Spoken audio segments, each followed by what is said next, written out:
Baik, selamat berjumpa dengan saya Yohanes Agus Jayatun dari Prodi Teknik Mesin S1 ITNJ Yogyakarta. Pada kesempatan ini kita akan mendiskusikan tentang getaran bebas teredam dan kita akan mengkhususkan pada pembahasan tentang penyusunan persamaan gerak sistem 1 derajat kebebasan teredam.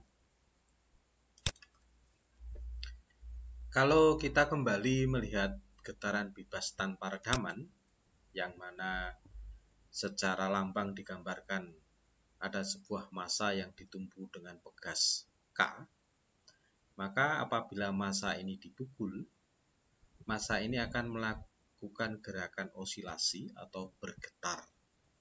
Karena tidak ada redaman, maka amplitudo getarannya akan konstan dan tidak akan pernah berhenti, sebagaimana tergambar pada kurva ini. Jadi amplitudo simpangannya konstan sepanjang waktu. Akan menjadi berbeda kalau sistem itu mempunyai redaman, sehingga getarannya berupa getaran bebas teredam. Yang dimaksud getaran bebas teredam di sini adalah sebuah sistem yang mempunyai massa M, pegas K, dan peredam viskus C yang bergetar bebas, namun amplitudo simpangannya semakin mengecil dan akhirnya berhenti. Kita punya pegas dan ada peredam. Pada sebuah penggambaran model sistem teredam, ada massa, ada K, ada C, maka pegas ini dilambangkan dengan K dan peredam dilambangkan dengan C. Ini adalah gambar model sistem teredam. Ini sistemnya 1 derajat kebebasan. Pada kesempatan ini kita hanya akan membahas 2 jenis getaran bebas teredam, yakni getaran bebas teredam kritis atau critically damped dan getaran bebas teredam ringan atau underdamped. Sebenarnya ada lagi jenis yang lain yang disebut getaran bebas teredam berat atau overdamped. Namun di bidang teknik yang overdamped ini tentu tidak diharapkan terjadi. Ketika kita berbicara tentang getaran bebas teredam kritis, itu berarti gerakan daripada massa itu sebagaimana pada kurva ini. Massa bergetar, apabila massa ini dipukul, dia akan bergerak. Tapi ketika gerakan itu mencapai titik maksimum, maka massa akan secepatnya kembali ke posisi semula dan diam. Jadi bisa dikatakan sistem teredam kritis itu sebuah sistem yang massanya itu tidak sempat melakukan osilasi. Berbeda dengan sistem yang teredam ringan, apabila sistem ini teredam ringan, ketika massa diberi sinyal awal atau dipukul begitu, maka massa ini akan berosilasi dengan amplitudo yang makin lama makin kecil, sehingga akhirnya massanya diam. Kalau dibandingkan, yang warna biru ini adalah sistem tanpa redaman, amplitudonya konstan. Yang warna merah ini sistem peredam ringan. Yang warna hitam sistem teredam kritis. Sebelum kita membahas persamaan atur atau governing equation yang timbul dari sistem itu, maka kita kembali ke properti daripada pegas dan dashpot. Kalau kita punya pegas yang mempunyai konstanta pegas K dan pegas itu tertekan atau mendelep, maka pada pegas itu akan timbul gaya yang sebanding dengan besarnya defleksi ini. Sehingga di dalam pegas timbul gaya pegas, dan apabila defleksinya itu X, maka gaya pegasnya sama dengan K kali X.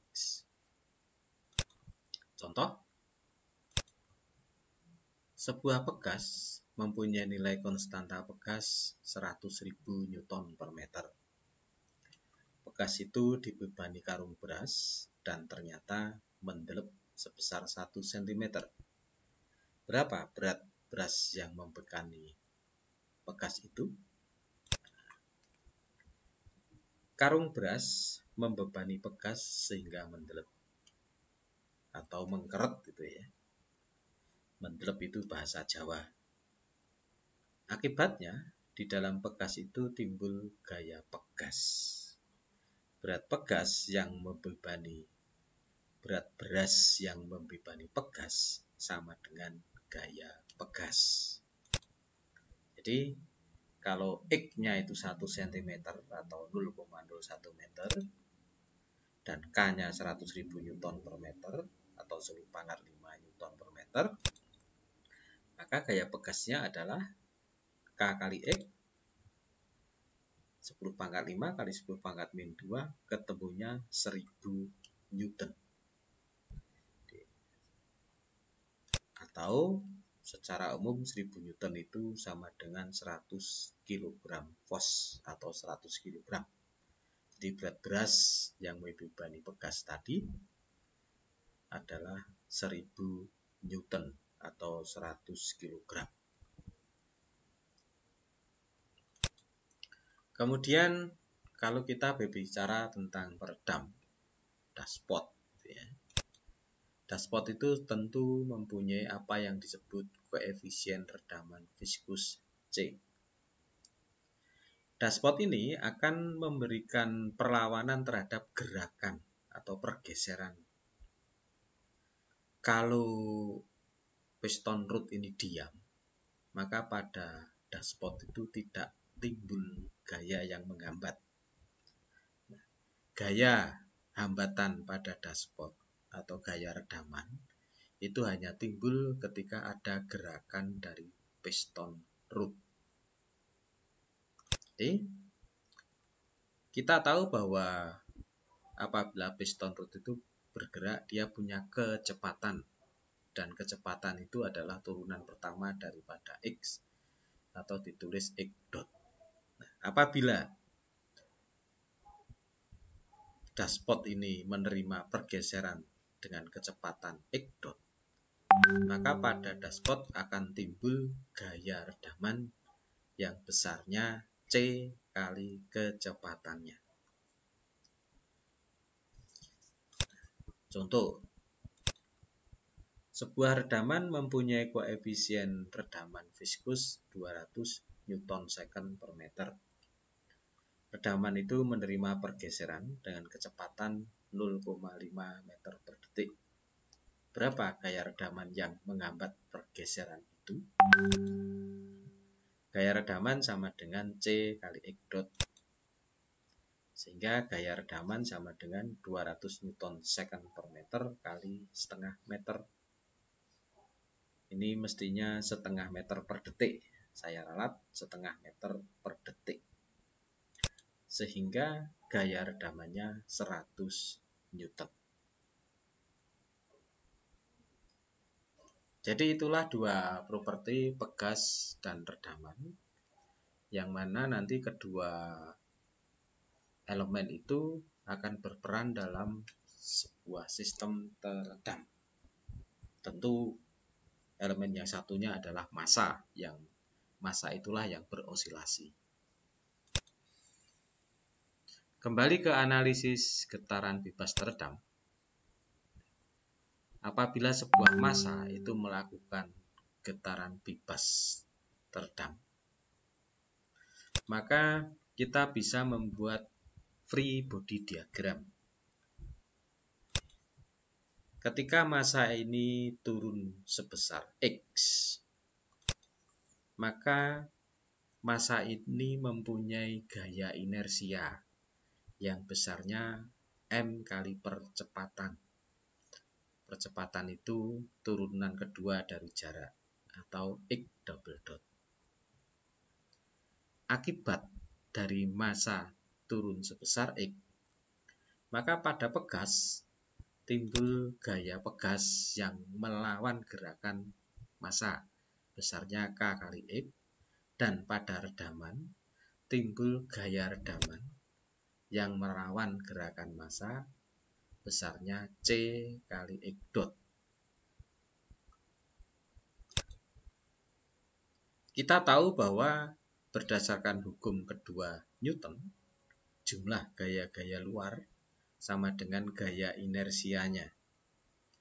Gaya luar pada massa ini adalah gaya pegas dan gaya redaman. Sehingga berdasarkan hukum kedua Newton, kita bisa membuat persamaan vektor gaya Cx dot arah ke atas ditambah K kali X arah ke atas sama dengan inersianya, gaya inersianya arah ke bawah.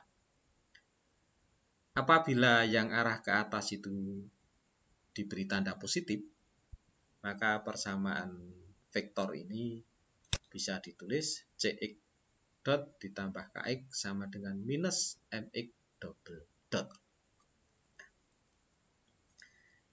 Bila kemudian yang sisi kanan itu dipindah ke sisi kiri, maka tanda minus akan berubah menjadi positif dan sisi kanan menjadi 0. Sehingga persamaan menjadi Mx double dot ditambah Cx dot ditambah Kx sama dengan 0. Inilah persamaan gerak atau governing equation dari getaran bebas sistem 1 derajat kebebasan teredam.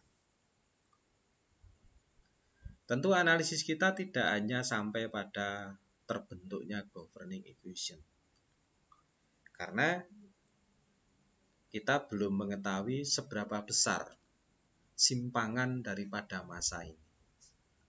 Simpangan ini hanya bisa dicari dengan cara menyelesaikan governing equation ini. Jadi terbentuknya governing equation itu baru separuh dari langkah kita.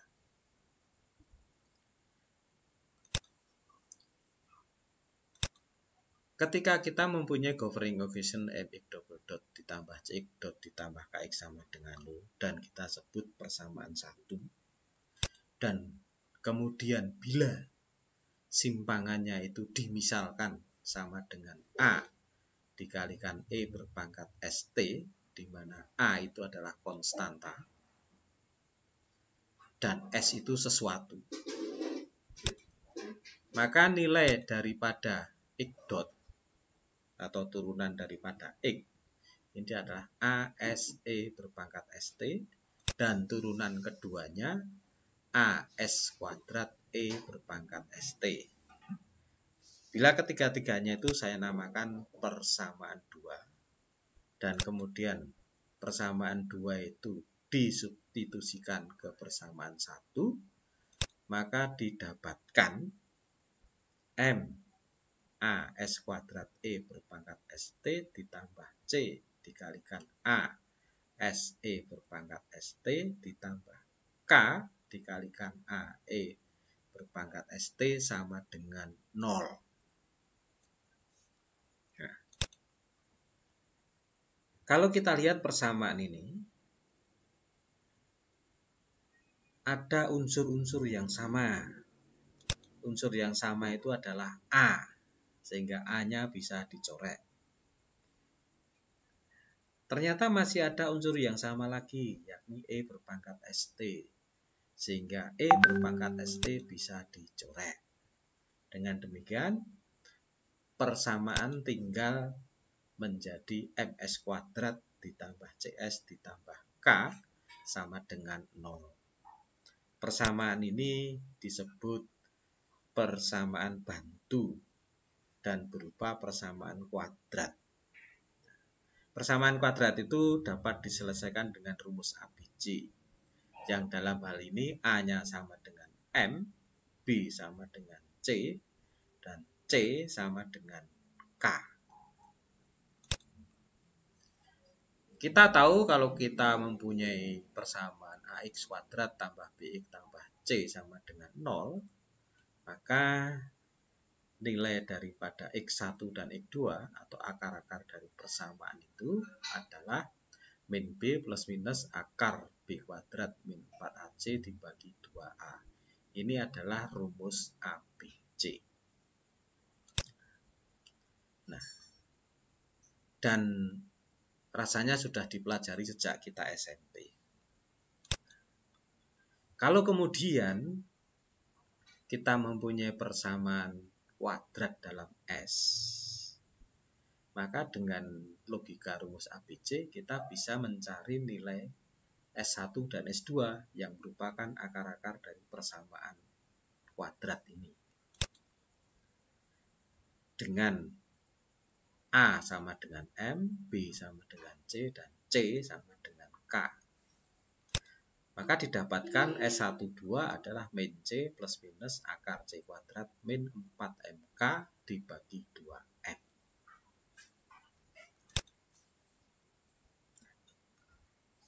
Berdasarkan rumusan ABC ini, maka nilai di dalam akar ini itu bisa sama dengan 0 atau bisa lebih kecil dari 0. Apabila nilai di dalam akar itu sama dengan 0, nanti hasilnya adalah sebuah sistem teredam kritis. Dan apabila nilai di dalam akar itu lebih kecil daripada 0 atau negatif, nanti sistemnya itu teredam ringan. Kalau teredam kritis itu disebut critically damped, dan teredam ringan disebut underdamped. Nah, ini untuk latihan, silahkan dikerjakan untuk latihan membuat persamaan gerak.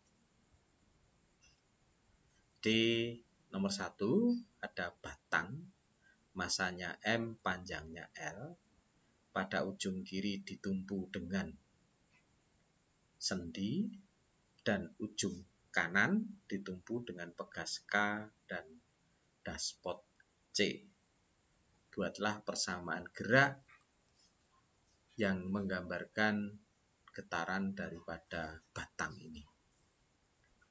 Kemudian yang nomor 2 sama seperti nomor 1, ujung kiri ditumpu dengan sendi, jadi massa batang M, panjangnya L, tetapi tumpuan yang berupa pegas dan dashpot atau peredam itu diletakkan tepat di tengah batang. Silakan buatlah persamaan gerak daripada masing-masing sistem ini. Demikian kuliah kita tentang sistem teredam, dan khususnya pada kesempatan ini kita membicarakan bagaimana membuat persamaan gerak daripada sistem. Setelah nanti persamaan gerak itu terbentuk, baru kita bisa menghitung simpangan daripada sistem. yang akan kita bicarakan pada kuliah mendatang. Terima kasih atas perhatiannya. Tuhan memberkati.